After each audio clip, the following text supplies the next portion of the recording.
새로운 한 주가 시작되었습니다. 우리 다 함께 기도하심으로 7월 21일 월요일 메인 예배 시작하겠습니다. 거룩하신 하나님 감사합니다. 이 시간 우리를 주님의 보좌 앞으로 불러주시고 말씀의 자리에 우리를 초청하여 주시니 감사합니다. 주의 말씀은 살아있습니다. 운동력이 있습니다. 우리의 심령을 찔러 쪼개는 아버지 그런 귀한 은혜가 있음을 믿습니다.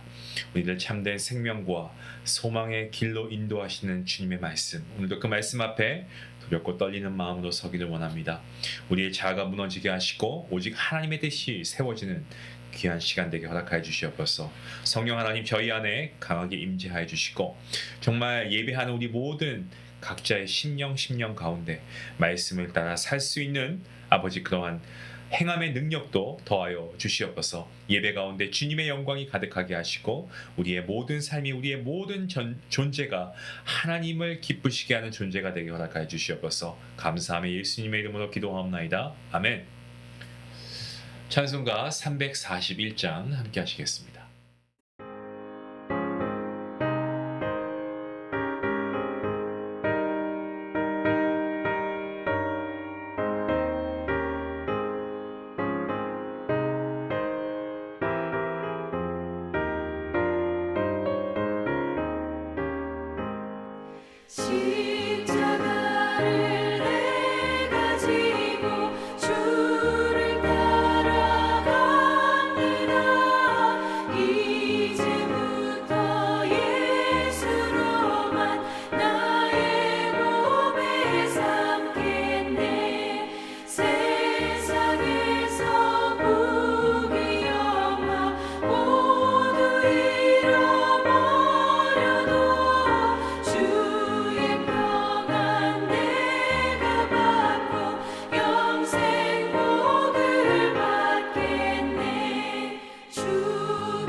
오늘 함께 볼 말씀은 에스겔서 3장입니다. 에스겔 3장 1절부터 15절까지의 말씀.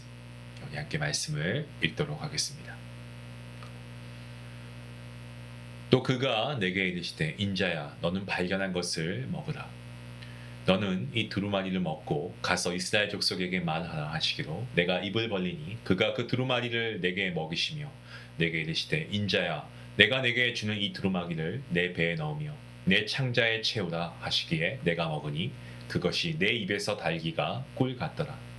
그가 또 내게 이르시되 인자야 이스라엘 족속에게 가서 내 말로 그들에게 고하라.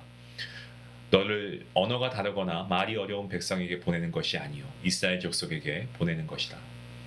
너를 언어가 다르거나 말이 어려워 내가 그들의 말을 알아듣지 못할 나라들에게 보내는 것이 아니라 내가 너를 그들에게 보냈다면 그들은 정녕 내 말을 들었으리라. 그러나 이스라엘 족속은 이마가 굳고 마음이 굳어 내 말을 듣고자 아니하리니 이는 내 말을 듣고자 아니함이니라. 보라, 내가 그들의 얼굴을 마주보도록 내 얼굴을 굳게 하였고 그들의 이마를 마주보도록 내 이마를 굳게 하였을 때 내 이마를 화석보다 굳은 금강석 같이 하였으니 그들이 비록 반역하는 족속이라도 두려워하지 말며 그들의 얼굴을 무서워하지 말라 하시니라.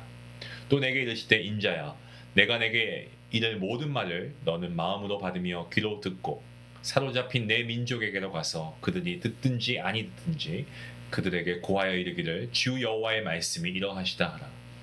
때에 주의 영이 나를 들어 올리시는데 내가 내 뒤에서 크게 울리는 소리를 들으니 찬송할지어다. 여호와의 영광이 그의 처소로부터 나오는도다 하니 이는 생물들의 날개가 서로 부딪히는 소리와 생물 곁에 바퀴 소리라. 크게 울리는 소리더라. 주의 영이 나를 들어 올려 데리고 가시는데 내가 근심하고 분한 마음으로 가니 여호와의 권능이 힘있게 나를 감동시키시더라. 이에 내가 델 아비브에 이르게 되어 그 사로잡힌 백성 곧 그발 강가에 거주하는 자들에게 나아가 그 중에서 두려워 떨며 7일을 지내니라. 아멘.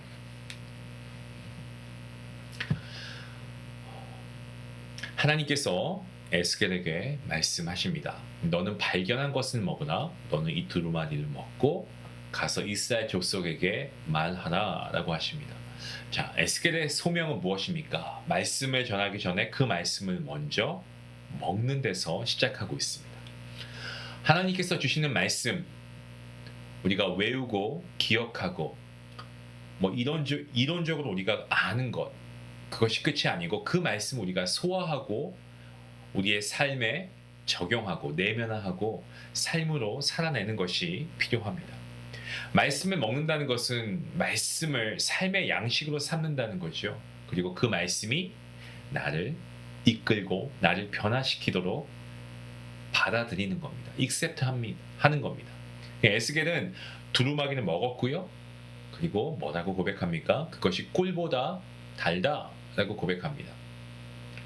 하지만 그 내용은 사실 애가와 그리고 애곡 또한 재앙 이러한 말이었습니다. 하나님의 말씀은 늘 듣기에 달콤한 말만이 아니죠. 어떤 말씀은 우리의 마음을 굉장히 찔릅니다. 찔러 쪼개기까지 하죠. 죄를 지적하고 회개를 촉구하고 심판을 경고하는 말씀 그러한 말씀들도 분명히 있습니다. 그럼에도 불구하고 그 말씀이 꿀같이 단 이유가 무엇입니까? 그것은 말씀을 통해 하나님의 뜻을 알게 되고 그리고 하나님의 임재를 경험하고 그리고 그 말씀을 통해 하나님의 거룩한 부르심에 동참하기 때문에 그렇습니다. 설령 말씀의 내용이 무겁고 그리고 우리에게 때로는 힘들고 아픈 메시지일지라도 하나님의 뜻 안에 거하고 있다는 확신이 주는 평안과 기쁨이 있기 때문에 말씀은 여전히 달게 느껴지는 겁니다. 저와 여러분도 마찬가지입니다. 하나님의 말씀을 들을 때 그저 우리가 이 귀로 듣는다라고 생각하는데 그저 그냥 귀로 스쳐 지나가는 그런 말씀이 아니고 우리가 그 말씀을 통해서 삶으로 우리가 그 말씀을 삼키고 깊이 묵상하고 실천하는 말씀으로 우리가 받아야 합니다. 때론 위로와 회복의 말씀으로 또 때론 책망과 경고의 말씀으로 하지만 그 모든 것이 우리의 살리는 하나님의 생명의 양식으로 우리가 분명히 믿고 그 말씀을 우리가 받아야 합니다. 오늘 본문 4절부터 11절까지의 말씀을 보면 이런 내용이에요. 말씀을 듣든지 안 듣든지 전할 것을 말씀하고 있는 내용입니다. 말씀을 먹은 에스겔에게 하나님은 이제 뭐라고 말씀하십니까? 전할 것을 말씀하시죠. 그것도 아주 어려운 사명을 주십니다. 그는 이방인이나 언어가 다른 백성에게 가는 것이 아닙니다. 오히려 자신과 같은 언어와 자신과 같은 문화 그리고 민족을 가진 이스라엘 백성에게 가는 거죠. 하지만 그들이 말씀을 듣지 않을 것이라는 것도 미리 말씀하고 계시죠. 본문 7절 말씀에서 하나님께서 그렇게 말씀하십니다. 하나님의 백성이라 부름 받았습니다. 하지만 이스라엘 백성들 마음이 정말 강팍해져 있었습니다. 굳어져 있었고 하나님께 등을 돌렸습니다. 머리로 마음만으로 하나님의 말씀을 받지 않는 그러한 상황이 되어버린 거죠. 단지 이스라엘의 문제가 아니었습니다. 이것은 오늘날 우리의 문제이기도 합니다. 지금처럼 말씀의 홍수의 시대를 살고 있는 때가 이전에 없었죠. 입맛대로 말씀을 설교를 들을 수 있습니다. 그리고 우리 교회만 해도 얼마나 많은 예배가 있습니까? 말씀이 선포됩니다. 하지만 그 선포되는 말씀 가운데서도 우리가 그 말씀을 귀 기울여 듣지 않고 내 생각과 내 감정과 내 상황에 갇혀서 하나님을 외면하고 있지는 않습니까? 이런 완악한 백성들에게 말씀을 전하는 것, 에스겔에게 있어서 쉬운 일이 아니었을 겁니다. 그래서 하나님 말씀하시죠. 보라, 내가 그들의 얼굴을 마주보도록 너의 얼굴을 굳게 했고, 또 그들의 이마를 마주보도록 내 이마를 굳게 했고, 내 이마를 화석보다 굳은 금강석같이 하였으니 그들이 비록 반역하는 족속이라고 해도 두려워하지 말고 그들의 얼굴을 무서워하지 말라라고 하십니다. 하나님께서는 사명자에게 사명의 무게만 주시는 것이 아닙니다. 그 사명을 감당할 힘과 담대함과 능력도 함께 주십니다.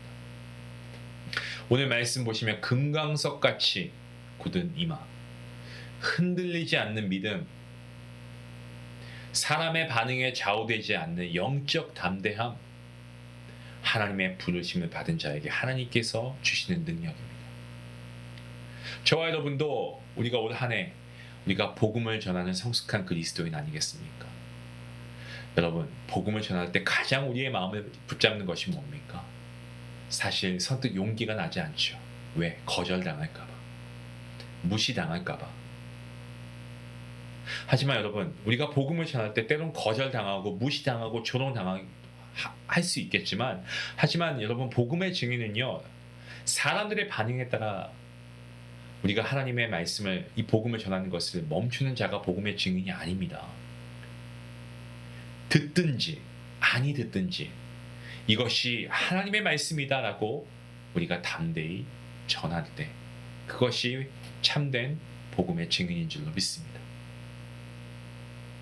이러한 참된 복음의 증인, 바로 저와 여러분이 될 수 있기를 원합니다. 성령 하나님께서 에스겔을 들어 옮기시고 계십니다. 그때 에스겔은 하나님의 영광과 천사들의 찬송을 듣습니다. 하지만 동시에 마음속에 심히 격분하고 있다라고 이야기합니다. 본문 14절에서 그는 심히 근심하고 분한 마음 가운데 사명을 향해 나아가고 있습니다. 말씀을 받고도 기쁨으로 뛰어나가지 못했던 에스겔의 그 안의 내면은요, 우리가 사명을 감당할 때 마주하는 현실과도 그 감정과도 아주 유사합니다. 부담감, 무게감, 두려움, 책임감, 이런 것들 말이죠. 하지만 에스겔은 어떻습니까? 결국 여호와 하나님의 권능의 손에 이끌려 나아가고 있습니다. 하나님의 부르심은 인간적인 기분이나 인간적인 감정에 의해서 결정되는 것이 아닙니다. 하나님의 손에 이끌리는 것입니다. 본문 15절 말씀에서 에스겔이 백성 가운데 가서 일주일 동안 그들 중에 고통스럽고 놀란 상태로 앉아 있었다라고 기록하고 있습니다. 그는 이스라엘 백성과 함께 하는데 하나님의 말씀을 묵상하면서 사명의 무게를 되새기고 있었습니다. 하나님의 부르심을 받은 자는 그 백성 안에서 그들의 고통 가운데에서 하나님께 받은 말씀을 품고 준비하는 시간을 갖게 된다라는 것을 보게 됩니다. 사랑하는 성도 여러분, 우리가 마찬가지입니다. 저와 여러분도 사명을 감당하기 전에 우리가 올 한 해 복음을 전하는 성숙한 성도, 그리스도인, 우리가 이 사명을 받았는데 우리가 이 사명을 감당하기 전에 먼저 사람들 가운데 거하며 그들과 함께 울고 듣고 기도하며 하나님의 뜻을 품으면 좋겠습니다. 그리고 여러분, 기억하시기 바랍니다. 이 소명은요, 단지 외치는 것이 아니에요. 사명은 그저 가서 우리가 막 소리 지르는 것이 아니고 함께 안고 함께 아파하고 준비되는 데부터 시작합니다. 오늘 저와 여러분도 에스겔처럼 우리가 말씀을 먹고 말씀을 품고 그리고 여기서 한 걸음 더 나아가서 말씀을 전하는 그러한 복음의 증인, 그러한 사명자로 부르심 받았음을 우리가 다시 한번 확인하고 우리가 말씀 앞에서 민감한, 정말 하나님의 말씀 앞에 우리가 정말 민감하게 반응하고, 그리고 우리가 그 반응만 하는 것이 아니라 우리가 그 반응한 그 모습을 우리가 세상 앞에서 복음을 전함으로 우리가 좀 나타내면 좋겠습니다. 우리가 복음을 우리가 먼저 받았으니 이 복음을 아직도 듣지 못한 많은 잃어버린 영혼들에게 우리가 나아가서 담대한 마음으로 하나님의 말씀을 전할 수 있는 그래서 하나님의 말씀을 우리가 정말 용기 있게 세상에 선포할 수 있는 그런 복음의 증인이 되었으면 좋겠습니다. 그런 우리의 모습이 될 수 있게 해달라고 우리 같이 함께 기도하며 나아가기 원합니다. 제가 기도하고 우리 함께 합심 기도하겠습니다. 하나님 감사합니다. 하나님께서 오늘도 귀한 은혜의 말씀 우리에게 주시니 감사합니다. 하나님 에스겔을 부르시고 말씀을 먹게 하신 하나님의 뜻을 오늘 우리도 깊이 되새기길 원합니다. 우리도 하나님의 말씀을 단지 우리가 듣고 끝나는 것이 아니라 마음에 새기고 삶으로 살아낼 수 있는 자가 되게 하옵소서. 입에는 달지만 그 속에 있는 경고와 회개의 메시지도 외면하지 않게 하시고 무엇보다 정말 우리가 복음의 증인이 되길 원합니다. 아버지 아직 남아있는 2025년 이 시간 안에 우리가 오늘 받은 하나님 우리에게 주신 이 귀한 비전들을 이루어가게 허락하여 주시옵소서. 듣든지 아니하든지 우리가 세상에 나가서 하나님의 말씀을 담대히 전하는 정말 복음의 증인의 삶을 살아갈 수 있는 우리 모든 중간 가족들 될 수 있도록 하나님 함께하여 주시옵소서. 감사하며 예수님의 이름으로 기도합니다. 아멘. 오늘 말씀 우리가 함께 같이 나눴는데요. 이 말씀을 생각하면서 여러분 하나님의 말씀 복음 듣든지 아니 듣든지 우리가 누군가에게 진심을 담아 한번 나눠보면 좋겠습니다. 여러분 이 작은 실천이 에스겔의 길을 따라가는 믿음의 선지자의 첫걸음이 될 것입니다. 복음의 증인 저와 여러분입니다. 우리 같이 함께 이 귀한 일들을 이루어갈 수 있기를 원합니다. 우리 말씀 생각하시면서 함께 기도하시겠습니다.